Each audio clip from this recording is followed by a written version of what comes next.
लेकिन मैं तो कर्जदार हूँ भगत सिंह की चीज।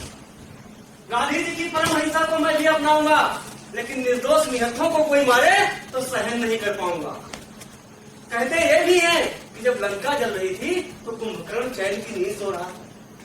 ठीक उसी तरह आज देश में सरेआम हत्याएं, लूट, अपहरण, फिरौती, बलात्कार, तेजाब कांड की घटना, आतंकवाद और नक्सलवाद से पूरा देश झटक रहा है। और ऐसे हमारे विपक्षी साथी राष्ट्र की सुरक्षा के मामले में मानव अधिकारों की बात करते हैं। अभी चंद दिनों पहले श्रीनगर में डीएसपी की पीट रही, लेफ्टिनेंट फयाज की शादी समारोह के दौरान हत्या और मेजर मुकुंद वर्धनायन की एम्बुलेंस पर गुरदासपुर, पठानकोट, दांतेवाड़ा, सुकमा जैसी अनगिनत घटनाएं। और यही नहीं, अच्छा धाम अयोध्या, हजरतगढ़ स्वर्ण मंदिर और अभी हाल ही में अमरनाथ यात्रियों पर हमला जैसी पावन पवित्र जगहों पर हमले कर निर्दोष लोगों की जान लेते हैं। क्या ये घटनाएं मानव अधिकारों का मजाक नहीं उड़ाती? महोदय, सुरक्षा बलों ने सिर्फ देश की सुरक्षा को नहीं सुनिश्चित किया है, बल्कि आपदा प्रबंधन में, बाढ़ में, भूकंप में ऑपरेशन सद्भावना, स्कूल चलो अभियान जैसी मुहिम चलाकर देशभक्ति, कर्तव्य निष्ठा और मानवता का परिचय दिया। लेकिन दुर्भाग्य है कि आतंकियों और उपद्रवियों के खिलाफ जब भी हम कोई सख्ती करते हैं तो हमारे पर बेवजह मानवाधिकार हनन के आरोप लगाए जाते हैं।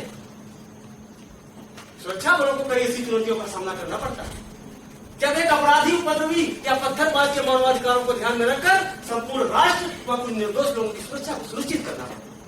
जैसे मेजर बुघई ने एक पत्थरबाज को बांधा जिससे 12 निर्दोष लोगों की जान बची, जिसको पूरे देश ने सराहा। और उसी पत्थरबाज के लिए 10 लाख की सिफारिश करना पत्थरबाजी को और बढ़ावा देने के अलावा बाकी कुछ नहीं है। हम मानवाधिकारों का सम्मान करते थे, करते हैं और करते रहेंगे, परंतु सामान्य काल में। लेकिन मानवाधिकार की आड़ में क्यों हिंसा, आखिरी व देश विरोधी कृत्यों को अंजाम दे रहे हैं? उनके लिए मानवता या मानवाधिकारों की बात करना सबसे दुर्भाग्यपूर्ण बात। आज मानवाधिकारों का ही प्रतिफल कि टाडा, पोटा, मीसा, मकोका जैसे कानून समाप्त होते जा रहे हैं और हुजी सीबीआईएम व जाकिर नाइक की IRS जैसी संस्थाओं में विदेशी चंदे से आतंकी व देश विरोधी तत्व कुकुर मुक्तों की तरह हुए हैं।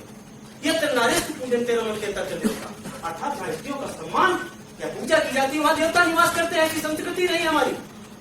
लेकिन निर्भया कांड, बुलंदशहर और जेवर की हाईवे की घटनाओं ने साबित कर दिया है कि आज स्त्रियों का सम्मान तो छोड़ो, आभूषण व आबरू तक सुरक्षित नहीं। रामायण में लिखा है कि बिना न मानव जल जड़ गए 3 दिन बीत, बोले राम संभोग तब भय दिन होने प्रीत। स्वयं मर्यादा पुरुषोत्तम राम ने कहा है भय के बिना प्रीति नहीं होती। सीता हरण किया रावण ने, मानवता को ललकारा था। श्री राम प्रभु ने रावण को लंका में घुस के मारा था। हम उन्हीं राम के अनुयायी, सम्रान हार नहीं सकते, और जो रचा है षड्यंत्र या मचा रहे उत्पात उन्हें क्या थप्पड़ नहीं मार दे सकते? इतिहास गवाह कि जब भी हमारी संस्कृति पे आघात हुआ है, आज ये पाकिस्तान, बांग्लादेश और अफगानिस्तान के रूप में देश के टुकड़े हुए और गोधरा, गुजरात, मुजफ्फरनगर, भागलपुर, सहारनपुर जैसे दंगे भड़के हैं और आतंकवाद को बल मिला है, तो यहाँ कुछ गद्दारों ने अपनी अलग ही भूमिका निभाई। पराई जड़, पराये जन, पराई जोत से जागृत हम रखदंड कितने हैं और बचाना देश है तो फिर हमें देखना होगा यहाँ कितने विभीषण है, यहाँ जयचंद्र कितने हैं। माना कि लोकतंत्र में विचारों की भिन्नता होती है, लेकिन इसका अर्थ ये नहीं कि देश की गरिमा व अस्मिता को आघात पहुंचाया जाए।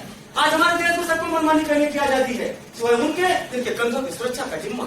अधिकारों के प्रति जागरूकता, किंतु कर्तव्यों के प्रति उदासीनता का आलम यहाँ पर यह है कि देश के भीतर देश विरोधी स्वर सुनाई देते हैं। हम राष्ट्रगान नहीं गाएंगे, कश्मीर में पाकिस्तानी झंडे फहराएंगे, बुरहान वानी जैसे आतंकियों की बरसी मनाएंगे और उन्हें कश्मीर की आजादी का नायक बनाएंगे। पूर्वोत्तर राज्यों में बारूदी सुरंगें बिछाकर सुरक्षा बलों की जान लेंगे और देश के विश्वविद्यालयों में भी देश विरोधी नारे लगाएंगे, फिर भी अभिव्यक्ति की आजादी मांगेंगे।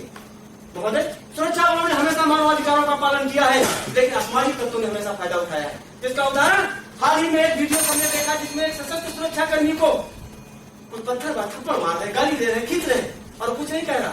ये आज के तथाकथित कानून और मानवाधिकारों का प्रतिफल है। एक सुरक्षा कर्मी को संकट, तिरस्कार और उपहास के समय भी शांत रहना चाहिए, सिर्फ बलिदान के लिए तैयार रहना चाहिए। क्या ध्यान कर आप लोग ठगा समय नहीं करते?